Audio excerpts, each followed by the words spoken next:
Ayal Young, 37 years old. I'm married to Reut for 12 years. We have 4 kids. Shaked is the eldest. She's 8.5. Daniel and Tamar are the twins, 6.5, and Eitan is a baby one, 2.5 years old.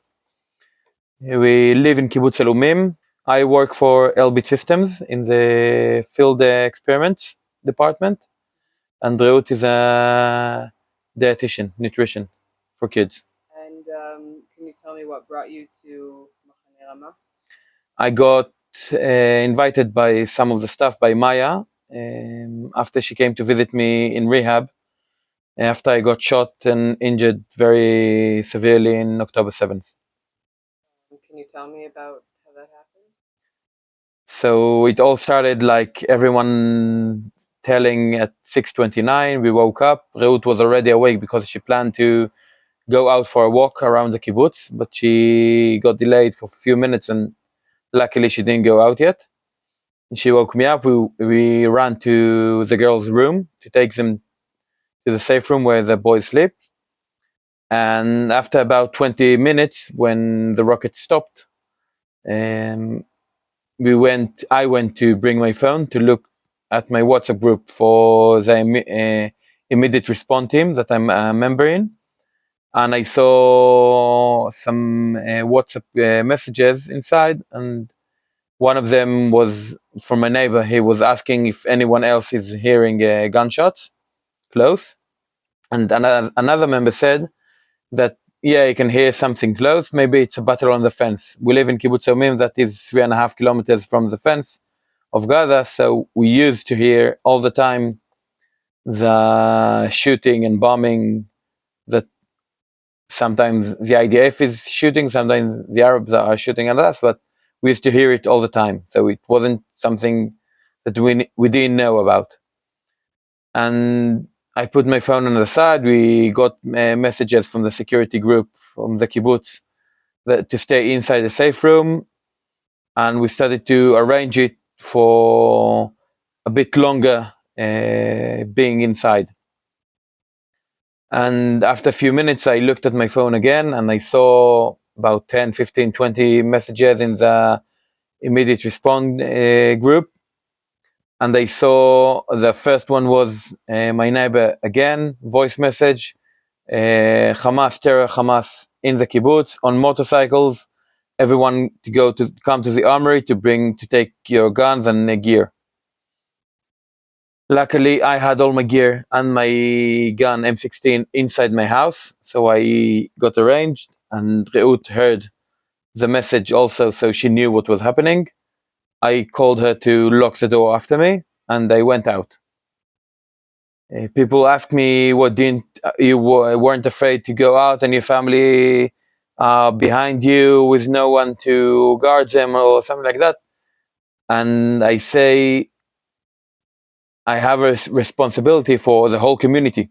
Also, my parents that live in a kibbutz, my neighbors, my friends, they are all counting on us to protect them. So I took my family from here, put them at the back of my head. I still remember they are there. I know we need to protect them, but I have a responsibility for the whole community. We went out. I said on the group that I'm out with my full gear and my gun, so they won't suspect me as a member of Hamas, a terror attack. I'm out there with gun. I'm alone, running between the houses. So maybe someone will see me at the back, from the back or something like that, and he'll shoot me too.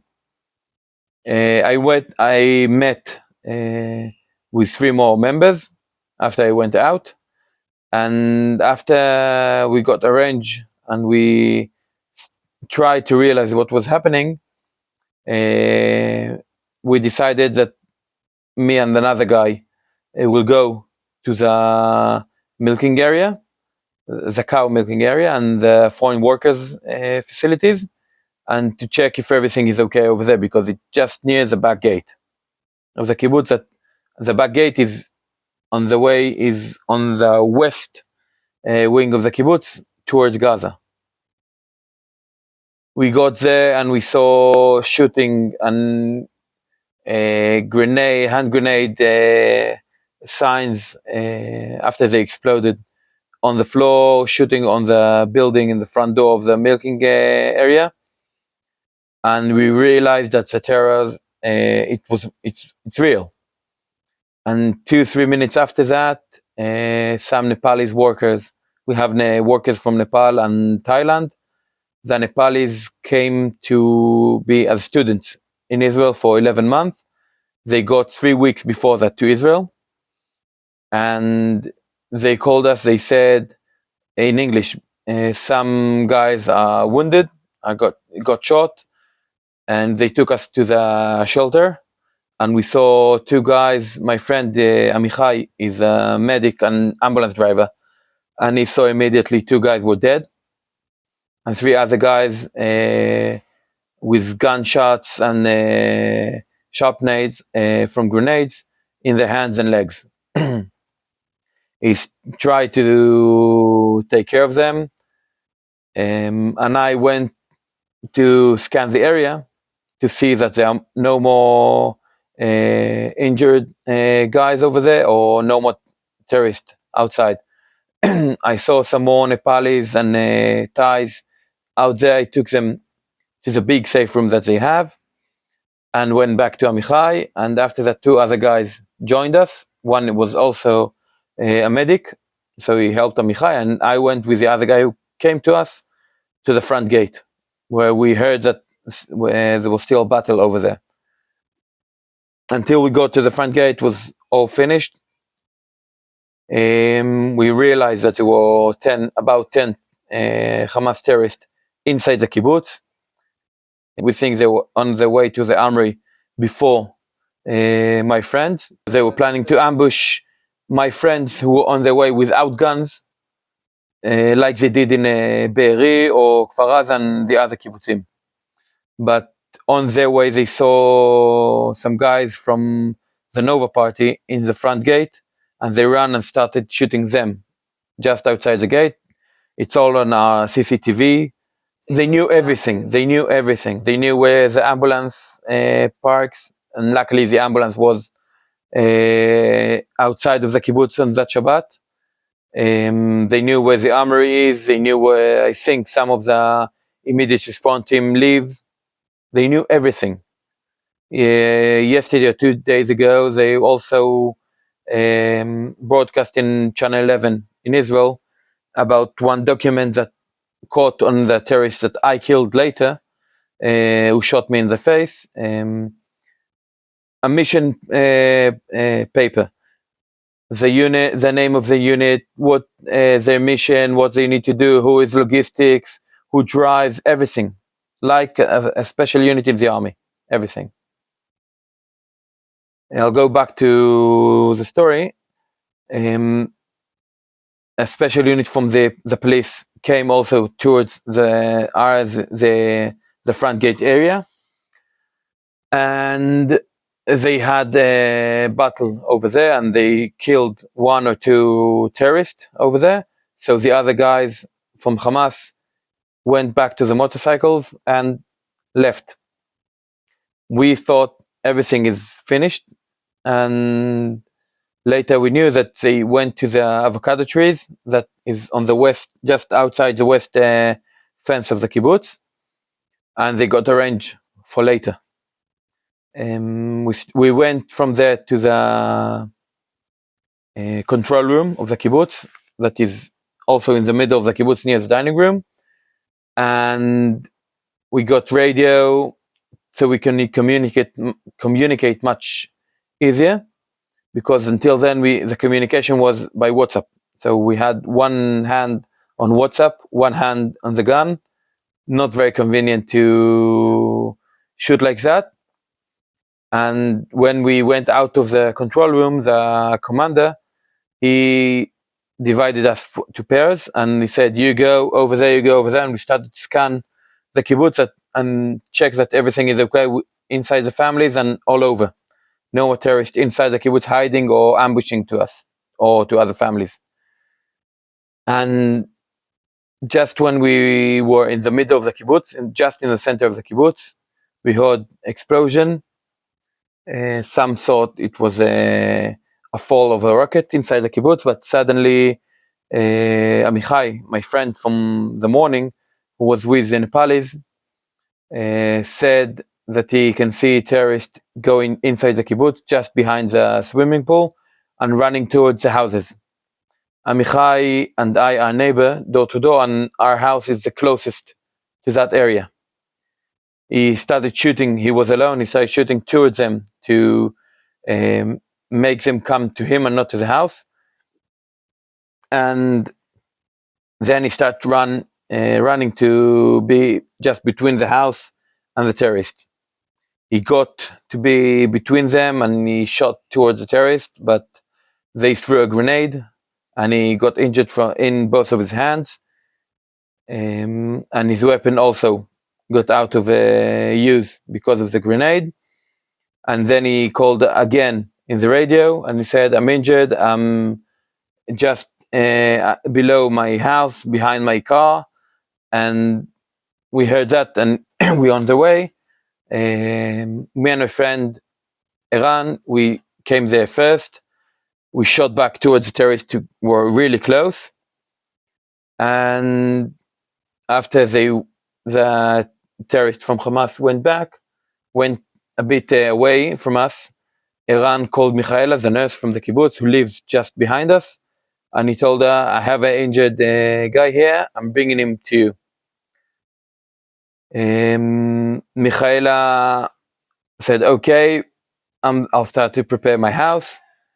And Iran took Amichai over there, and I stayed behind there, so no one will come in our back. And while I was there alone, I looked towards the fence of the kibbutz. I saw three Hamas terrorists shouting and waving to other guys to come. And then on the road from Nahal Oz, from the area of Gaza to Alumim, I saw about 16, 20 guys running to us, full gear. Some of them had RPG in the back, guns, everything.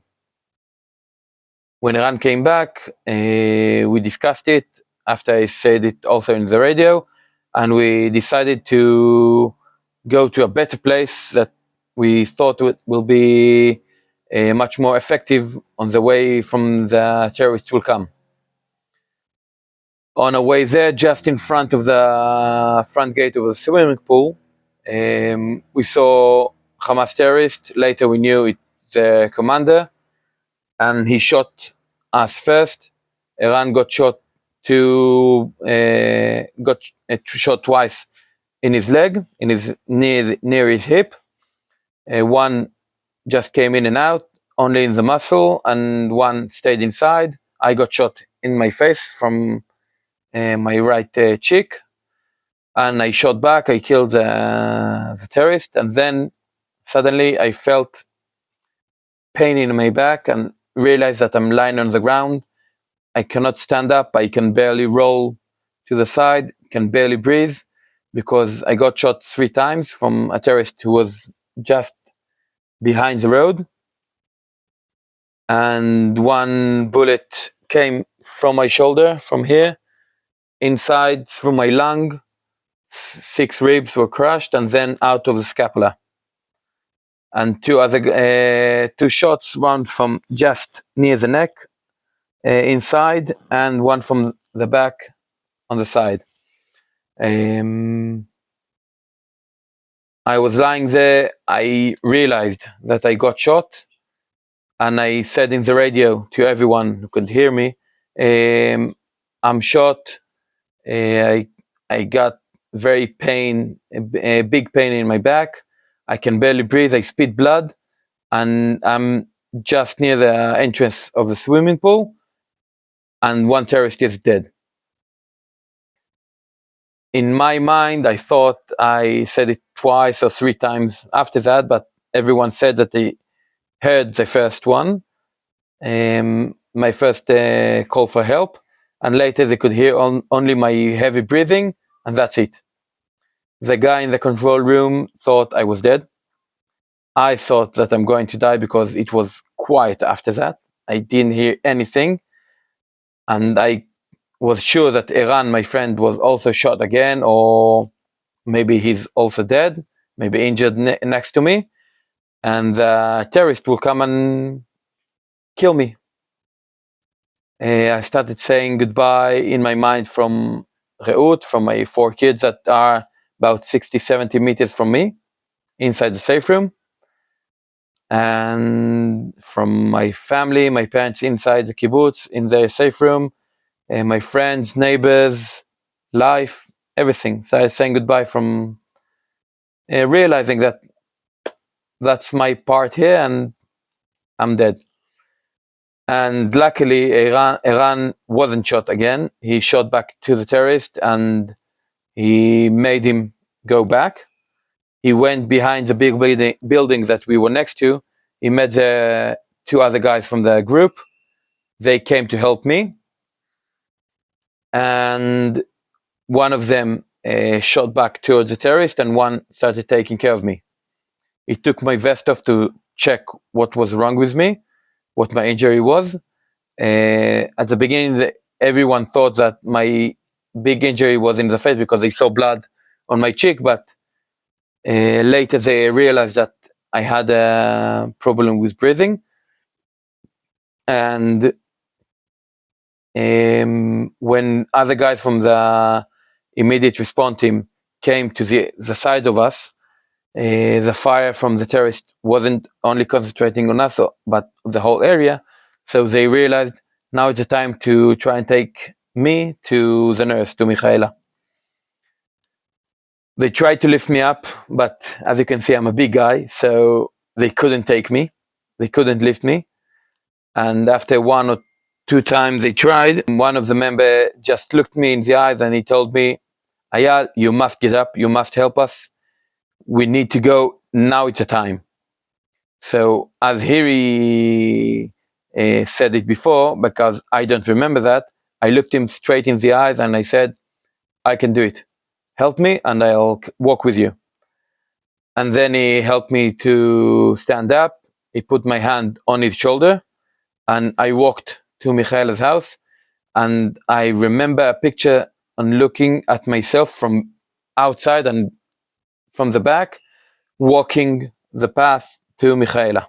Like I'm Like flying behind me and above, and looking at myself walking on, in the path, putting my hand on my friend. That's what people have. That's Yeah. when they're have near-death experiences in the hospital. But usually, it's not when they're walking; it's when they're like lying down in a hospital. Yeah, but because I was full of adrenaline, I didn't feel the pain. I remember only the difficulty of breathing. That's what I remember from that. I went into Michaela's house. They told her a minute before she also heard from Amichai's radio that there was another guy who got shot and injured. And they put me on the kitchen floor, just next to Amichai, and we neighbors. Michael is our back neighbor, and she didn't think it will come to it, so she need to take care. 2 shots, 2 injured from shots on grenade inside her kitchen floor, and it's their neighbor. She tried to see if she had more bandage or something to put on my wounds, but she didn't have anything more because she put everything on Amichai. So she called in the radio and the WhatsApp group of medicine, the medics from the kibbutz, to ask for some more gear and stuff. And suddenly one of the guys from the control room threw a medic bag into the house. And she saw what was in there. She tried to help me, but she realized that the oxygen balloon that was in the bag wasn't full. So she called again, and he went on his bike, electric bike, to his house, brought his own bag, threw it again inside the house. That he was almost got shot from bullets all around the area while he was driving his bicycles, and went in, brought the oxygen, and they tried to stabilize my condition, but they realized that my condition was very bad. I don't have much time, and suddenly another medic guy came inside, and he said, "What are you doing?" Tzviki, Michaela's husband, go to your car, bring it. So Tzviki went to his car. His car was just in front, was where Amichai got injured, and the friends was protecting him while he was driving back to the house, and they helped me to stand up again. I fainted 2 or 3 times on my way from the kitchen to the front door, and just after I lost my conscience for 1 second or two and almost fell down. The medic Gilad also again shouted at me, "I must stay awake, I must stay awake, must go into the car." I remember they put the back seat down, they rolled me inside, they told me, "Hold tight, it will be a rough drive." I remember lying there, holding the seatbelt that is on the floor and trying to breathe. Amichai went in, he sat in front next to Tzviki, and Gilad took my gun, sat next to me at the back of the car with the back door open. We drove, and just before the front gate, Gilad said, "Tzviki, good luck," and closed the door, stayed inside the kibbutz to fight with the other guys, closed the door, and off we go. Luckily, at that point, the terrorists were not back in the front gate, or they didn't shoot at us, so we could leave the kibbutz. On the way to Netivot, they spoke already with Mada, so they'll prepare the ambulance for us. And on the way there were 2 or 3 police stops on the roads that almost shot at us, because they thought at the beginning that, again, we are terrorists because we drove so fast. But Tzviki shouted to them, and Amichai also took his hand with blood, so they realized we're not terrorists. They shouted injured, Israel, Tzal, Tzal, and stuff. So they let us through. We got to Mada station in Netivot, and they ran to us with fire extinguishers because the tires and the brakes walls were already almost catching fire from the drive.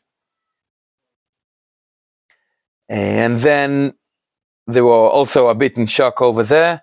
I remember Amichai and Tzviki helping me go out of the car and go into the ambulance, and not the guys from Mada, because it was chaos also over there.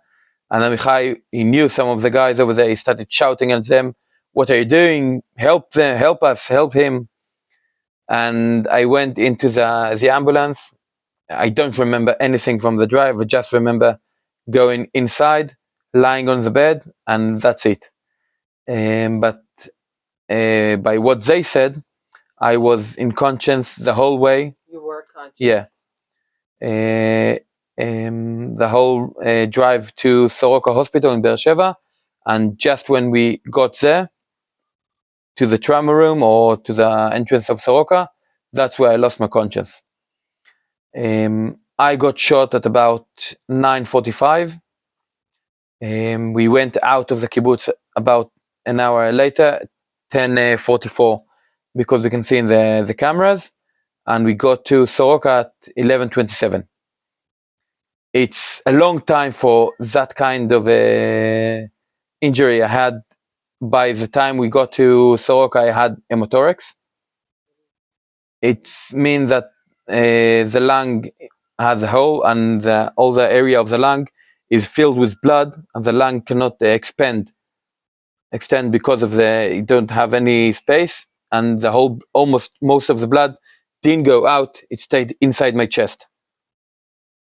And at that time, Reut still don't know what happened to me. She can hear the gunshots all around the house. She heard shouting from Michaela's house, but she didn't realize what was happening. that Amichai and I were injured. And only at about 1 o'clock, Michaela came with Iran, who fought until about 12:30. And they came to us and they told Ruth, please come to the front door. And Ruth said, no, I'm not going out now. And they said again, yes, come out. We're here just in your front door. And they started talking to her between them about some of the stuff. And she realized that they're going to tell her something about me. And suddenly it was quiet for 2-3 seconds. And she shouted at them, no, you're not telling that. You're not telling me that. So she said, Michaela said, no. Ayal is okay. He's injured, chest injury. He's okay. He's inside not trauma injury in the hospital. He's stabilized. We know I wasn't stabilized yet, but that's what they knew. But I'm in good hands. I'm not in the kibbutz, and I'm in Soroka during my injury.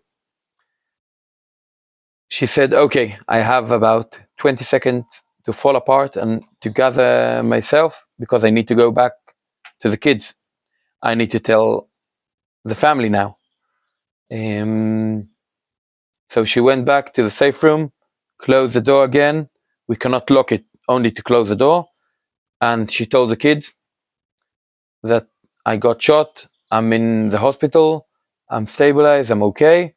That's what they know now. And we need to be strong now and to pray. And so they know not to interfere her while she was talking and trying to get updates about me.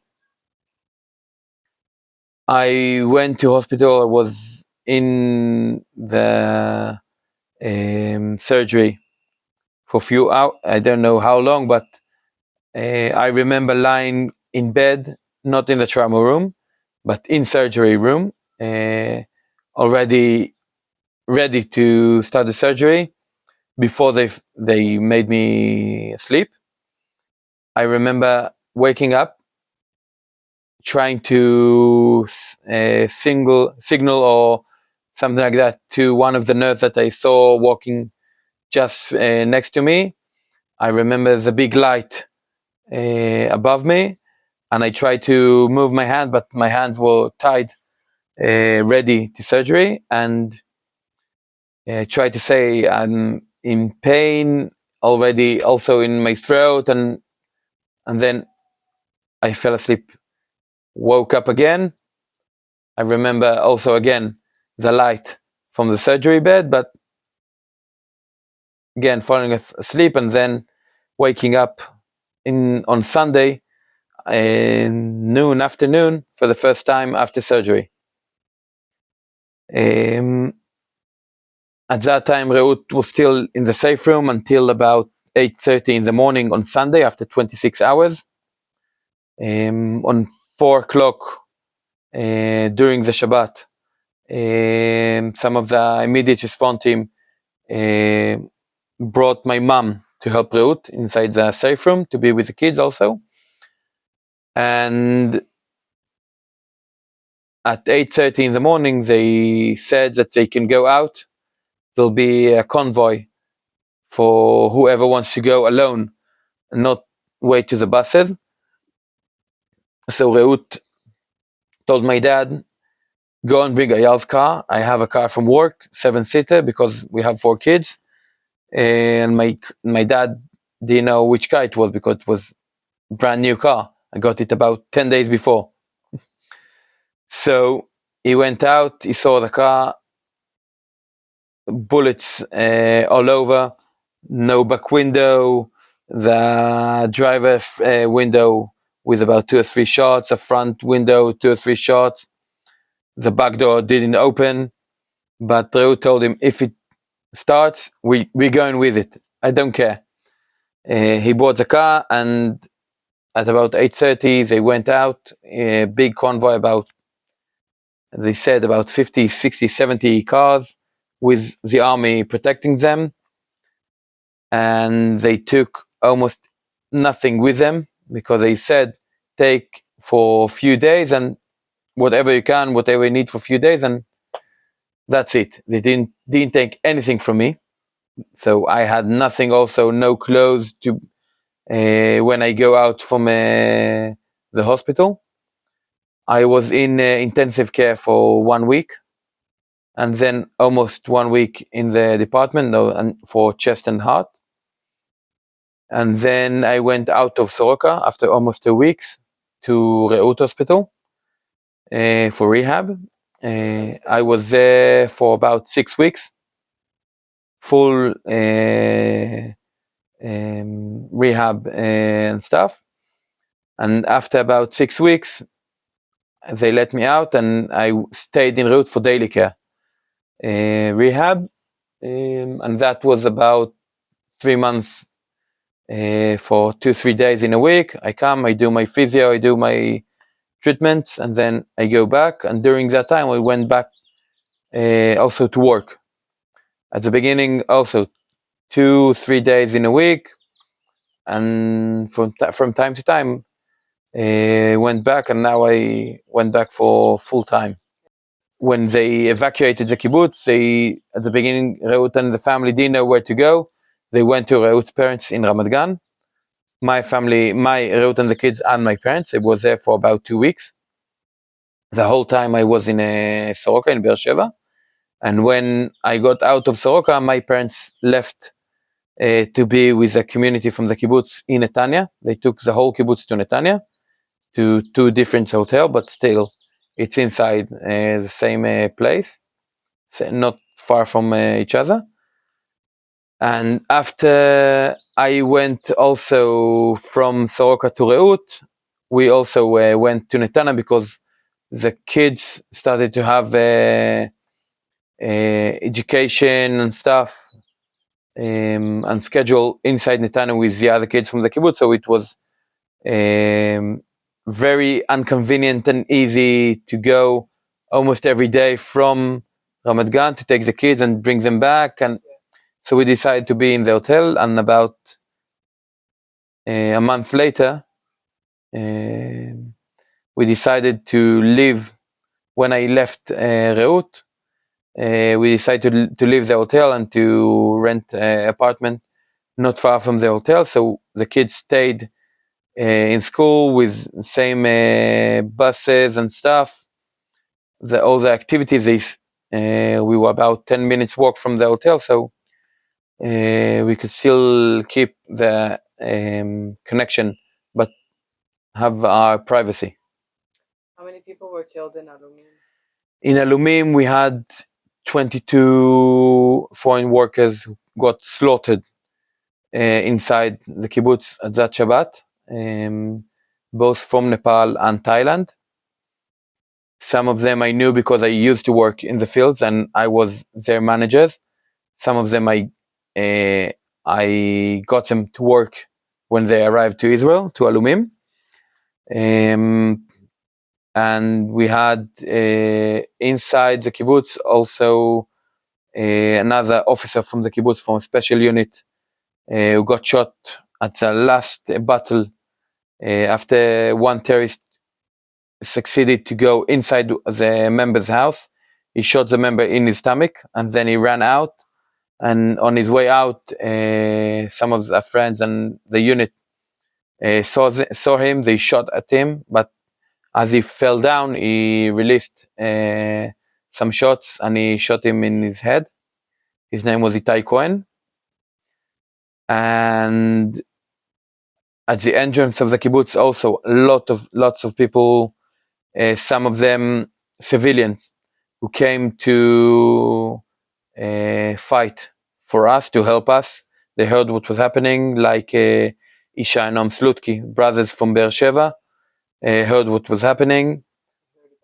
They took their car with only pistols, went, and you can see them on the cameras from the kibbutz, stopped their car just in front of the bus stop outside the kibbutz, start fighting. And some of the Nova Party guys who thought they came to a safe place when they arrived to us, but the terrorists came to be with them before we got there. And we had also some injured guys in the kibbutz, like me and my two friends from the immediate response team. The member who is 78 years old, he's still alive. He went out of hospital even before me. He's amazing. And some other guys from when they tried to take some injured out of the kibbutz to Netivot or to Beersheva, got shot or got not from the shooting, but sharpness or something like that on the way out. What did it do for your relationship with the people in your community, and how did it make you feel as a community to go through this kind of thing? And another question also, how do you feel about like your decision where did you grow up? I grew up in the kibbutz. My parents both came from England at the early 70s, and they came to Alumim, and I was born there, raised there. I'm the only son that stayed in the kibbutz, but still, my parents live there. We grew up there. That's home for us. As a community, it was very difficult for us because some of the members in the kibbutz, we think and we feel that didn't really realize what happened on that Shabbat. Because in one area there was fighting, shooting, injured people, and in another area, like in the center of the kibbutz, there was almost nothing. Some of them almost didn't hear anything during the whole Shabbat. Wow. So we feel some of them didn't have the same experience, and they didn't feel like what we felt, and they don't really understand why some people have difficulties going back to the kibbutz. We as a family decided to go back. When we come back from the camp now, we'll go back to our home. But it wasn't a very easy decision to make. But still, I think and I hope that as a community we'll grow up, and in the end we'll be stronger, I hope, and we will rise from that.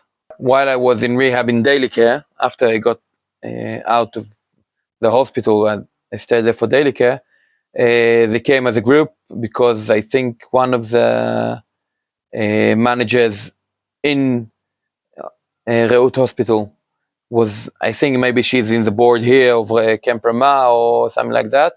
So they came a group from the camp, and I spoke to them. I told them my story, and after a week or 2 weeks, Maya got in touch with me and she asked me, "Can I invite you and the family to be with us in the camp?" So I said, "Of course." So basically, they invited us for the whole 2 months, but because of my work and we couldn't go for the whole 2 months, so we came only for 1 month, and still we feel that like it's a place that now we can rest, we can enjoy as a family, we can calm down and breathe some air. Even now, after I'm back at work and stuff in Israel, you always talk about the war. We have stress all over there. Even if I put my phone down for the whole day, I'll hear it from the television, from the friends. It's always there. And here, if I don't open my phone, I don't go on my groups inside the phone, I won't hear about it, anything. So it's a place to clean our heads, and to update ourselves when it's convenient for us. Although it's not a war zone, but the war is still there in Gaza, in all over Israel, and especially near a house, we can hear almost everything that goes there.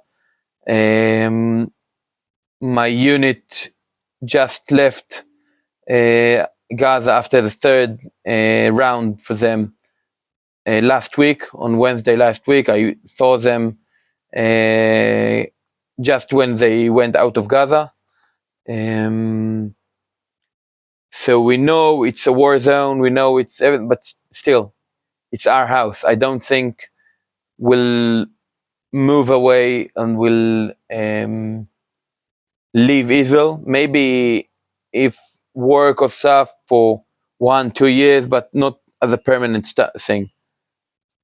We really think, we feel Israel is the home. It's the safest place that we can think about. We're not safe wherever we'll go. We can see, we feel, I have family in England, mostly in London, so I'm in touch with them.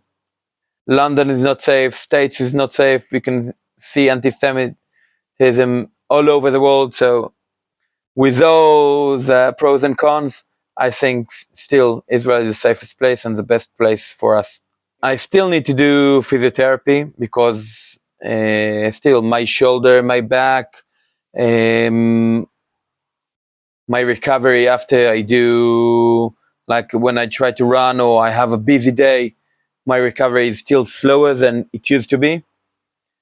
But physically, I'm getting better. Mentally, I'm also getting better. I still see a psychiatrist to help me because with everything we went through, I have my better time.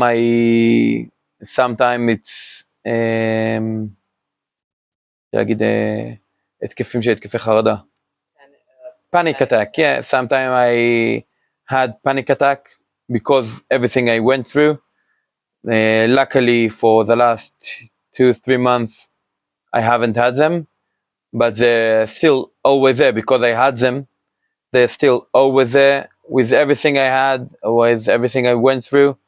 In the army and everything, I thought, yeah, I'm okay, I'm fine. Still, it took me some time to realize that not everything is fine and to be able to talk about it, be able to tell myself that I need to see someone and speak about it. So, yeah, always stuff to work on. I think it will always be with me. It's like in Purim we say, זכור את אשר עשה לך עמלק. I don't need Purim anymore to remember. I have my scars and I feel them, I see them every day, so it's always with me. Actually, I said it many times already. The story, the whole story for the kibbutz, my story inside the story of the kibbutz, my injury story, and also my dealing with the mental thing.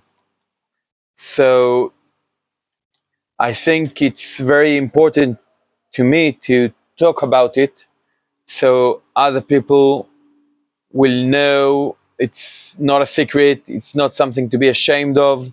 In the army, I was a company commander during the 7th when I got injured.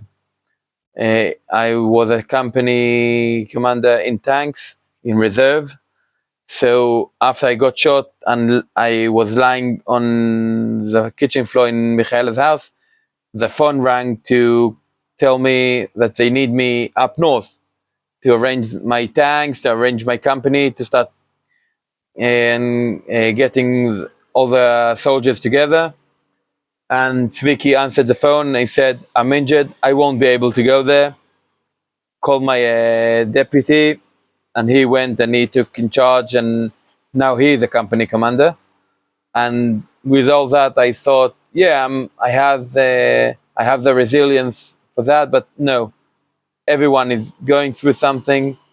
And also I talked to my soldiers after that. I met them, I met the whole company, and I told them, you don't have to go to a psychiatrist or something with papers to talk to. Find a friend, a family member, someone you can share, someone you can open to, and share. If you feel you need a specialist or something like that, go. But take it out. Don't keep it inside because it will go out one way or another. I have no problem to share it with everyone. This is one way to share it. And also, when we met in Israel before we came, some of the guys started to ask me questions, and I told them, if you want in camp, no problem. We'll find time and I'll tell the story, not every day, but we'll find the time and I have no problem to tell my story. That they're more than welcome to come to Israel, to be with us. And if you don't feel comfortable to go to Israel, you don't want to go, you want to stay here, come and visit, tell the story. Because now the story is that we as a bad guys, we are doing bad things in Gaza. No, we're protecting ourselves. We didn't start the war. We need to remember Hamas started the war on October 7th in the morning. We're doing everything we can do to be sure that Hamas won't do it again. No one will do it again, wherever they are in all over the world. Like is Houthim from Yemenite attacked us in Tel Aviv, attacked us in Eilat. We attacked them in their house also. So we need to make sure that we're safe, we're strong, we're telling the right story, and not the stories that all over the internet, in the camps and universities and stuff, because that these guys are getting paid from organizations from Iran, from I don't know where, to do these protests. We need to tell the real story. We're not looking for war. We're looking to protect ourselves in our little bubble in the Middle East.